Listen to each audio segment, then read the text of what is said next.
Hi, all right, so welcome to lesson 3. Today we're going to go over the stress curve. So when I first started categorizing the stress curve, I thought back to post 9/11 when the national threat levels first started coming up.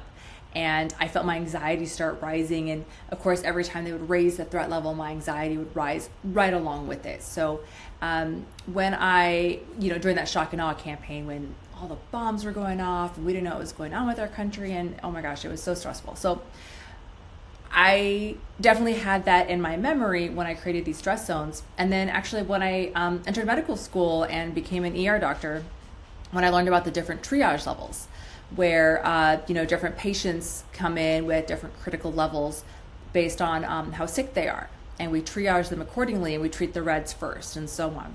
So stress is very similar to that if you want to think about it with just, red is high anxiety, and as you kind of relax, you go down towards the green zone. So that's how I organize a lot of these techniques. Today in this lesson, we're going to go over the Yerkes Dodson Curve, where you kind of learn about the right balance of stress is kind of how you play this game called life. We're going to go over the flow state, which is when you're in the zone. You've seen athletes in this, and you're definitely like your peak performance is matched with all that positivity that you have the ability to do. And then talk about surfing the wave. You'll notice that the stress curve is kind of a wave, and it kind of things go up and down, but this is a different kind of wave. This is the thought wave. When stress comes, how you might observe that. And then finally, we're going to go over how thoughts affect your feeling and how thoughts are the foundation for feelings. So when you change the foundation of something, you change everything built on top of it, including stress. When you are at your peak performance, which is what we're trying to go for, get our stress to the right level, time slows down, the self vanishes, action and awareness merge. Welcome to flow. This is the Yerkes Dodson Curve. This was actually formulated in as long ago as 1908 by two guys named Yerkes and Dodson. So the basic premise of this is that as your performance goes up with different levels of stress pressure. So you can notice performance up on that up axis and then pressure on the bottom there. So your performance varies depending on the level of stress that you're under. So way out on the left of the curve, boredom, where you're not under a lot of pressure and you don't feel the need to perform. So that's where you might feel bored. And then you kind of start to rise, and this the green zone, that is where you're going to want to be. So the idea is that a little bit of stress is okay, but then too much, you start to peak and then it drops. That's where it leads to the stress zones that I could talk about with fatigue, exhaustion. Chronically, it turns into ill health, and then ultimately just stress breakdowns, which I'll get into later in another lesson. So ways to imagine this is like an athlete. You've probably seen an athlete through pretty much all of these. An athlete on the sidelines is probably kind of bored. An athlete like in the game, high motivation, high performance, and then they start, making goals, making baskets, hitting their personal records. That's right there at that peak of the green and yellow. But then sometimes as the game goes on, they start to get fatigued. They start to get exhausted as the game goes on. Maybe they're losing, and they just don't have the coping skills to go along with what their body is physically going through. And then ultimately, you've seen those explosive breakdowns where the stress, the coping mechanisms are just gone. And even an athlete on national TV will just lose it. And you can see the stress written on their face and the shame that goes with it. So that's definitely an example to think about when you're thinking about the stress curve. All right, so like I said, we're going to try, and the goal with this is that all these coping skills will keep us in the green zone as much as possible. You can be kind of in the yellow at times and in the orange at times. It's normal to have that part of your life, but the goal is that you have the skills to kind of tip yourself back so that you can withstand the pressure so that your performance goes back to your peak performance. Okay, so new meditators might realize that boredom can feel this way. So as you first start meditating, if you're so used to being in the other side of the zone, that high pressure, getting used to that blue zone and not being stimulated is normal. You're basically kind of, detoxing that out of your stress system. Your body's just not used to being in that blue zone. So it may feel boring at first, but in time you'll learn to appreciate that, because the whole curve will kind of shift and the red won't be as much anymore, and you'll find something like meditation not as boring, because you're going to shift that even into the green zone as you kind of shift everything over. So things that used to bore you, actually you'll find more stimulating. So what I want to focus on next actually is this very, very top part of the green zone, right as it goes into yellow, called the flow state. So the flow state, I'm not going to be able to pronounce this name, but he is a absolutely brilliant feature in positive psychology, and he came up with this idea of the flow state. And you've probably heard athletes talk about this, being in the zone.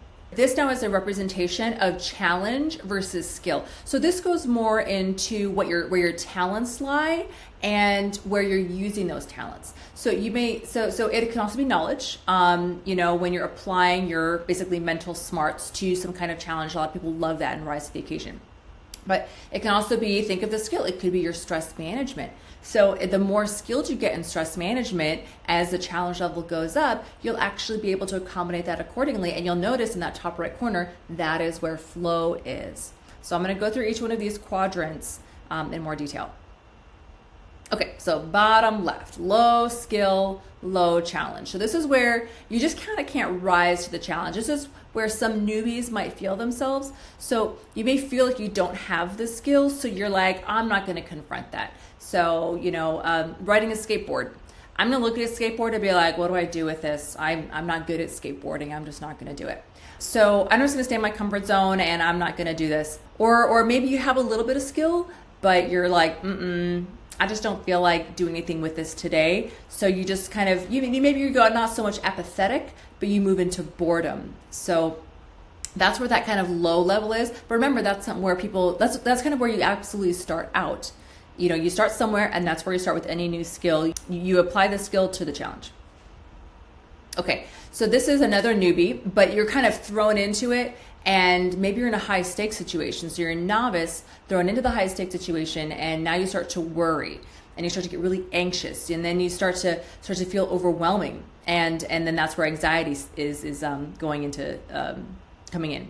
So at this point, your coping skills aren't rising to the level of difficulty, and you're not able to manage your stress. At this point, maybe this is where you're a total expert, and at this point you're in the game a little bit, but you're still relaxed. You're not exactly like completely not being challenged, but it's there a little bit. You're like extremely skilled, and you're just dribbling circles around the competition, but you're not really showing your true talents here. So then when you get to the flow state, that is where this kind of turning point happens, and you start to find where you're very skilled. You go above level of control, and then you start to getting into flow. So this is where you're above just simple arousal too, and you start to reach that peak, a good match of your skill to the challenge. And this is where you start becoming in the zone. So this is the highest state where your skill matches the challenge. Your attention is fully in the moment, and your energy is super high. You're extremely focused. Time just vanishes, and you may be like, oh my gosh, this is so much fun. Like, I'm smiling so much. I just feel like I'm winning left and right, and I'm just totally in my flow. This is awesome. So at this point, you're just like, you may look back on it, and you may have had some experiences in your life where like, that was extremely exciting. That was so much fun. That made me so happy. Those are moments where you were probably in flow, and you may have seen, athletes in this as well, when they're winning championships, things like that. So this is the point where you're at your best self. So this is also, remember, this is a point where you're in a good stress place. So your coping skills are matching the level of the challenge. So happiness goes along this axis. So again, you start in that low flow state and you kind of go up. And so you follow that flow channel as you learn to get to that flow state, as your skill rises to the level of the challenge. So you kind of start off with smaller practice challenges, and as you gain those experience, you can apply them more and more, and then to increasingly tougher and tougher situations. So you can kind of bounce around a little bit more, veer towards worry, veer towards boredom. But, the goal overall is with that trajectory. You're always reaching for the next step, and you're constantly reaching for improvement and excitement with everything that you do. So here's where we get into the thoughts when you're in that flow state and when you are on various states of that Yerkes Dodson curve. So the thing about thoughts is that they relate to stress, and I'll get to that in a minute. So let's just kind of back up for a second. Thoughts can be thought of as many different ways. There are these, ephemeral things, but they're in your head, but they're real, right? So what's one way to think about them? They're passing things, but they have real consequences because they create action. So thoughts can be thought of as, and I know that sounds funny, but thoughts, you can think of your own thoughts kind of like a washing machine. I'm sure that you maybe had those days where you felt like you were just being battled around by your thoughts and your thoughts are overtaking you. Kind of like when you're being tossed around in a washing machine and it's just complete chaos. So one thing that you can think of is that to take yourself from being tossed around in that washing machine, zoom out. Just like you're looking at this picture right here and you're looking through the glass at what's happening in there. That's one way to kind of conceive of your mind. I'll give you another one. A waterfall. I mean, this is kind of a nice and prettier example, but what you can do is basically be the observer here. You can see the falling, the cascade, the effects of everything, but you're not in the waterfall. You're next to the waterfall, but you can see these thoughts just kind of coming and passing and just, falling down and doing their thing, but you're not subject to it. You're not being battled around by it. You're just sitting behind and watching. And then thoughts can sometimes feel like a complete storm. And sometimes you need to kind of just take shelter from this storm. You need to brace yourself against this storm. So the techniques I'm going to go through in this course are shelter against that storm. And some storms, some thought processes kind of need more shelter, like a light rain shower, and sometimes they're a full-blown tornado. So I'm going to give you a couple tips when things go that way. So here's another way to think about it. You can also surf that wave of a thought. Thoughts come and go. They can toss you around if you let it, but say you're able to stand back. Now what do you do when you're standing back and observing your thought? You kind of can sit there and be like, I'm thinking to myself that I'm really tired and I worked all day today and now I'm doing this video, and so things like that can just kind of come up and like, I'm just really tired. But basically, you can kind of sit there and just observe your thoughts with a lot of just reflection. So when you take this approach, you can observe the feeling that goes along with it. Is there fear there? Is there shame there? Is there some kind of feeling of inadequacy or guilt? And that will give you a lot of insight when you really sit with it and allow that thought to kind of surf its way through your head, but you can kind of watch it and kind of observe it and observe the feeling. So there's a concept in addiction medicine called urge surfing, and this was done by Alan Marlett. So that's another way to think about it, is urges, and that goes into addiction medicine, or just addiction psychology. And you can also think of it as like when you have a habit. So like say you come home from work, you're tired, and you're like, cookies sound really good right now, because it's just a habit. You just get addicted to sugar, but you realize that you don't really want to. So what you can do then is be like, I'm going to surf this wave, and you can kind of watch that, that wanting, that thought, that desire even, and then even the thought you have of like the getting ready for the shame and the guilt of it. And then you kind of like, but the thing is, thoughts come and go. You can watch that thought pass, and with it, that feeling. And then once that happens, you've ridden that wave in and you're done, and you can just kind of congratulate yourself. You're winning. You're closer to your zone because you were able to pay attention to your thoughts. So this is also a common concept in mindfulness, and that's a really big hot topic now. And a lot of these concepts go hand in hand with some mindfulness things. So in mindfulness, kind of surf your emotions instead of drowning in them. So again, like you're not like tossed around like the washing machine. You're not tossed around. You're kind of observing them and you're watching it. So again, you're being the watcher in your mind. And that's kind of a lot of what meditation does as well, is where you, but it is more of a formalized practice where you sit and you develop that metacognition, where you understand your thoughts better. You know your thoughts. Okay, so here's the last thing. Thoughts create feelings. And I wanted to make sure that we get into this pretty carefully. So feelings, you think that they just happen, right? No, there's always an underlying thought behind it. So say I'm feeling tired. Well, I could make myself feel more tired if I think to myself like, well, I worked out, I didn't eat, I worked a long day, and then suddenly you start to feel more and more tired the more that you like mentally psych yourself into that thought. The feeling gets stronger and stronger, like, oh, I'm really tired.